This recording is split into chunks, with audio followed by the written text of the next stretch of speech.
किसान साथियों, आज की वीडियो में हम धान की एक ऐसी नई किस्म के बारे में आपको बताने वाले हैं जो नई तो है ही है, लेकिन सबसे ज़्यादा उत्पादन भी आपको देने वाली है। तो ज़्यादा वक्त नहीं लेते हैं, वीडियो स्टार्ट करते हैं। अगर आपने अभी तक फार्मिंग विद एसआरजे चैनल को सब्सक्राइब नहीं किया है, सबसे पहला काम करिए, इस चैनल को आप सब्सक्राइब करिए ताकि आपको मेरी अगली सारी वीडियो समय समय पे देखने को मिलती रहे। कोई भी सवाल सुझाव हो तो आप कमेंट कर सकते हैं। तो चलिए ज़्यादा समय नहीं लेते हैं, वीडियो स्टार्ट करते हैं।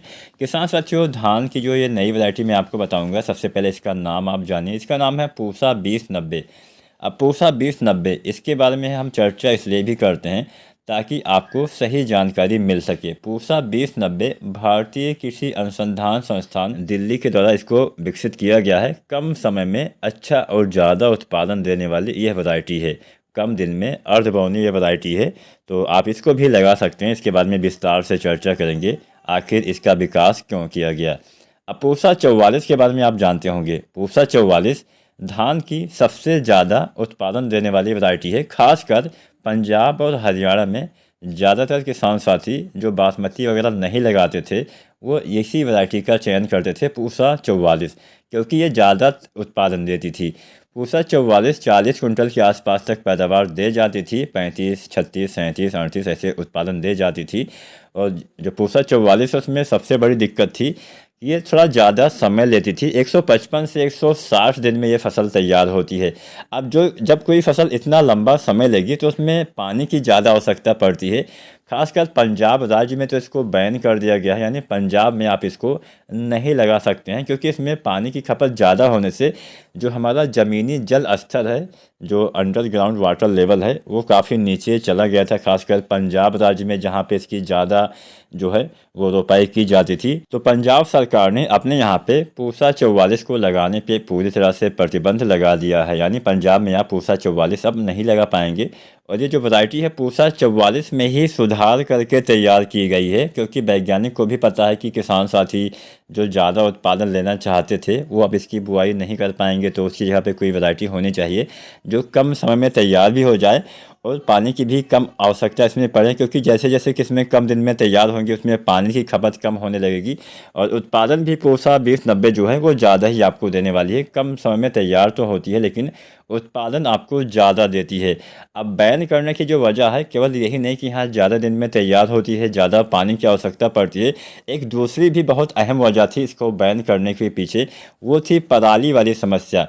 मतलब जो हम धान कटने के बाद जो शेष हिस्सा बचता था उसको हम खेत में जला देते थे, जिससे समस्या आ जाती थी। अब हम जलाते क्यों थे? पंजाब हरियाणा के किसान साथी इसको जलाते क्यों थे?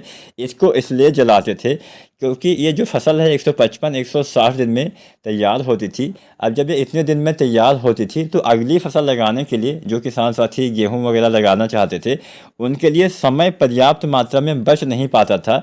लगभग 5 से 7 दिन का ही समय मिलता था, तब तक हमें गेहूं की बुआई करनी पड़ती थी।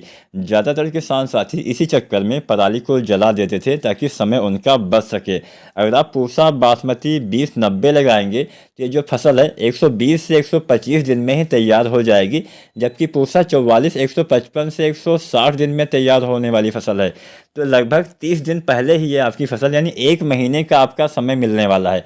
अब 1 महीने में आप पराली का उचित प्रबंधन कर पाएंगे, उसको आप डिकम्पोज भी कर सकते हैं। ऐसी बहुत सारी मशीनें आ गई हैं, दवाएं आ गई हैं जो छिड़काव करके आप अपनी जो पराली है उसको डिकम्पोज खेत में ही कर सकते हैं, या फिर किसी दूसरे कार्य में आप उपयोग में उसको ला पाएंगे। जब आपके पास समय रहेगा तो बहुत सी चीज़ें मुमकिन हो पाएंगी। लेकिन कम दिन में तैयार होती है, लेकिन उत्पादन बिल्कुल भी कम नहीं देने वाली है। पूसा 2090 32 से 38 कुंटल प्रति एकड़ के हिसाब से आपको जो पैदावार है वो देने वाली है। तो ये जो वैरायटी है पूसा 44 और CB 501 के बीच का मिश्रण है। मतलब पूसा 44 जो लंबी अवधि में तैयार होती है और CB 501 जो कि कम दिन में तैयार होने वाली धान की वैरायटी, इसी में मतलब क्रॉस करके ये नई वैरायटी पूसा 2090 का विकास किया गया है। पंजाब हरियाणा के किसान साथी इसको लगा सकते हैं, दिल्ली के आसपास इसको लगाया जा सकता है, उड़ीसा के आसपास इसको लगाया जा सकता है। तो वहाँ पे आप इसकी खेती करेंगे तो निश्चित ही कम दिन में अच्छा उत्पादन आपको देने वाली है। वीडियो अच्छी लगी हो तो लाइक शेयर करिए, चैनल को सब्सक्राइब नहीं किया है तो सब्सक्राइब करिए। धन्यवाद।